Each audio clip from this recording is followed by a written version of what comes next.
بسم الله الرحمن الرحيم.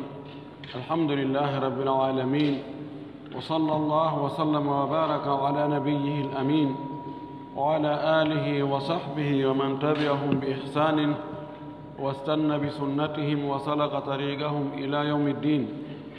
اللهم لا علم لنا إلا ما علمتنا إنك أنت العليم الحكيم. اللهم علمنا ما ينفعنا وانفعنا بما علمتنا وزدنا علما. اللهم اجعل علمنا حجة لنا لا حجة علينا. en andi ko dambugal fi dewle ɗen woni ko fuɗɗiɗen en fuɗɗorino fi ñaawore dewle ɗen andingol ko honɗum woni dewgal dalil wonde haray ƴettere nden no dagikal islam rerɗingol ngol yoɓe resali ɓe yoɓe resu ñaawore resugol ngol yarli resugol ko farilla kaa ko sunna kaa ko harmi kaa ko aña kaa ko dagi. hande ko dambugal wonɗe nge ƴettude goo kesal no wi'e ahkamul khitba بضم الخاء، فهو الكلام الذي يلقيه شخص إلى أناس آخرين. سينما خطبة كدابول سناجو كجمال، خطبة كواجو كحالة كغدو وولata fewtina woɓɓe goɓe o fewtondiri. babum fi ahkami alkhitbati, dambugal fi ɓangingol ñaawoje ƴamal. qala alayhi salatu wassalam, nulaaɗo allah mo jam e kisiye e julde woni e hoore muɗum o maaki: ida khataba ahadukum imra'atan faqadira an yara minha ba'da ma yad'uhu ila nikahiha falyaf'al. رواه أحمد وأبو داود وغيرهما، كذلك الحاكم. وقال الحاكم النيسابوري صحيح على شرط مسلم، وحسنه الحافظ ابن حجر في الفتح الباري وفي الدراية. نلارم صلى الله عليه وسلم ماكي: إذا خطب أحدكم امرأة، سيغدو امودون جميع سناجو، فقدر o hattani o taganama o heɓi feere an yara nde o yi'ata min ha e sonnajo on ba'da yoga ma yad'uhu kono noddamo ila nikahiha e resugol sonnajo on falyaf'al yo waɗu. si goɗɗo e mon ƴami sonnajo tawi himo mari feere yi'ugol yoga e ɓanndu sonnajo on, tawata ɗum ɗon si o yi'i pooɗaymo wakkilaymo fi resugol sonnajo on, yo wakkile o waɗa ɗum fii wota o aamutu o ronka mo resude. si o heɓi feere yi'ugol yoga e ɓanndu sonnajo on ko tawata ɗum, so o yi'i ɗum ɗon tun ɗum wallaymo fii no o resira sonnajo on, yo waɗu ɗum fii wota sonnajo on laawa mo, fii wota woɓɓe illin sinnumo haa o terto. ɗo gasa so o yi'i yoga e ɓanndu sonnajo on, hande kadi ko goɗɗo illin sinnata sabota haɗata o wakkilo.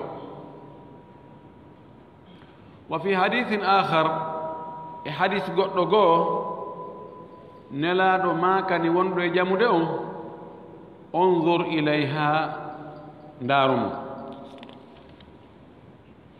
fa innahu ahra an yu'dama baynakuma, ndaarumo sabu ndaarugol mamo ko ɗum waɗata giggol e faale wona hakkunde moɗon.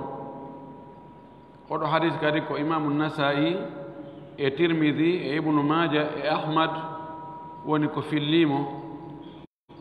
Busayri wiimo ka Misbahu Zujaja fi Zawaid Ibni Maaja o wi tugorde makko on hino selli. E hadisaji goɗɗi goo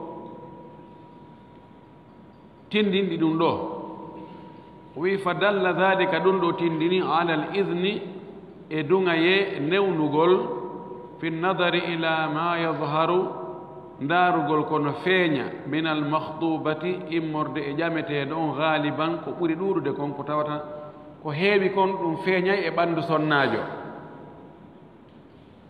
ko tawata yaltitay e ɓanndu sonnaajo aada no yaari ɗum ɗo no yaltita e ɓanndu sonnaajo, ndaarugol mo ƴamata on ɗum ɗon holli ɗum ɗo wonde ɗum no newnaa. Wa an yakuna dhalika min gayri ilmiha, nde ɗum ɗon kadi wonata ko nde mo ndaara mo ɗum ɗon hara debbo on sonnaajo on annda. Wa min gayri khalwatin biha, ko alda e weddodugol e makko wonda e makko kamɓe ɗiɗo tun.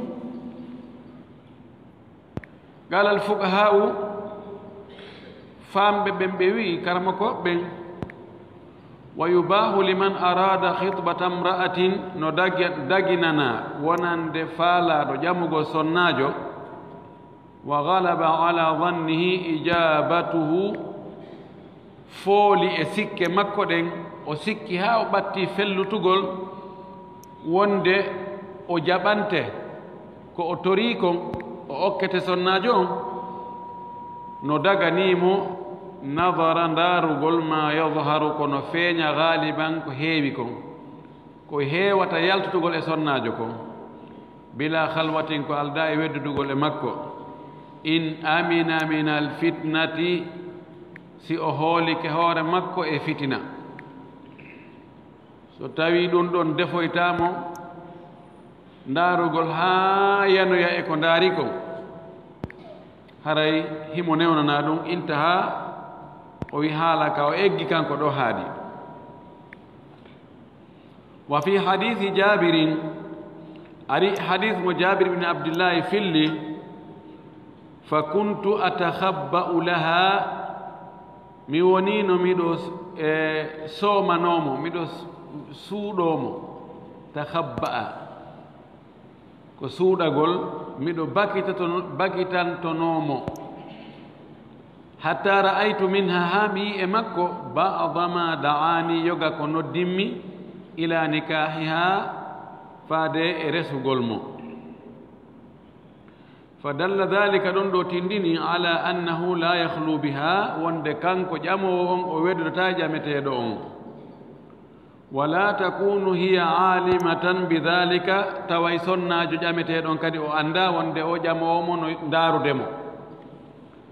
Wa annahu la yanzur minha illa ma jarat al-aadatu bi dhuhurihi min jismiha, wonde kadi o ndaarata sina beru ko aada yaari dogi wonde no feeña e ɓanndu makko ɗum kanko sonnaajo on.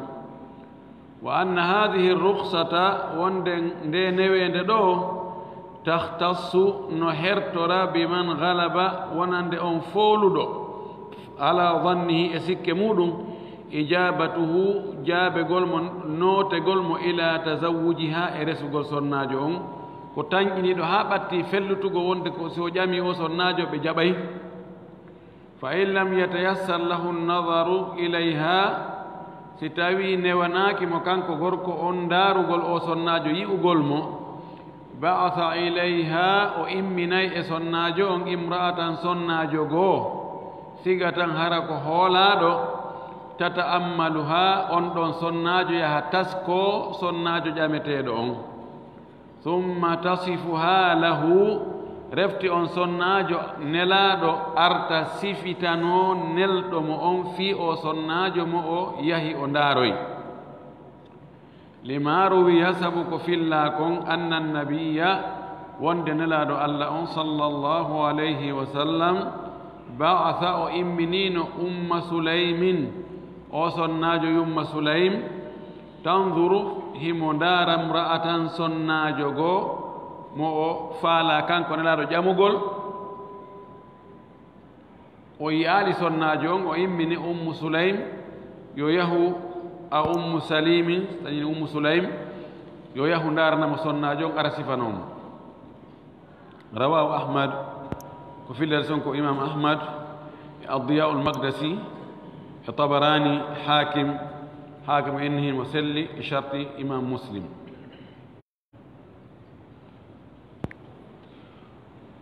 wama tayib ɗon ɗo ko ñaawore e ñaawooje ƴamal woni ƴamoowo on o ndaarugol ƴameteeɗo o sharia on newnanimo yo ndaaro happanaalimo ko beruɗo ndaarata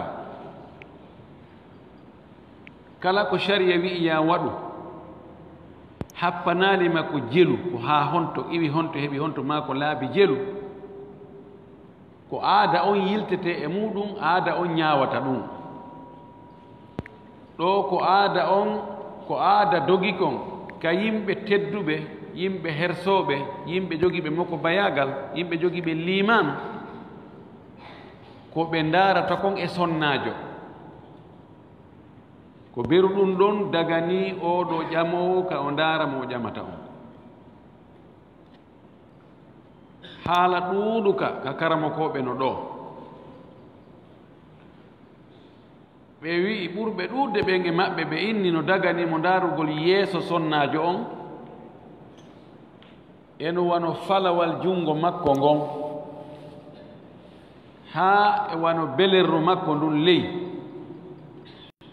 ɗum ɗo no yaltita ko heewi e sonnaajo simo lawƴude simo gollude ɗum ɗo aada no yaari ɗum ɗo no yaltita no sonnaajo ten tiso kanko tum woni feere no feeña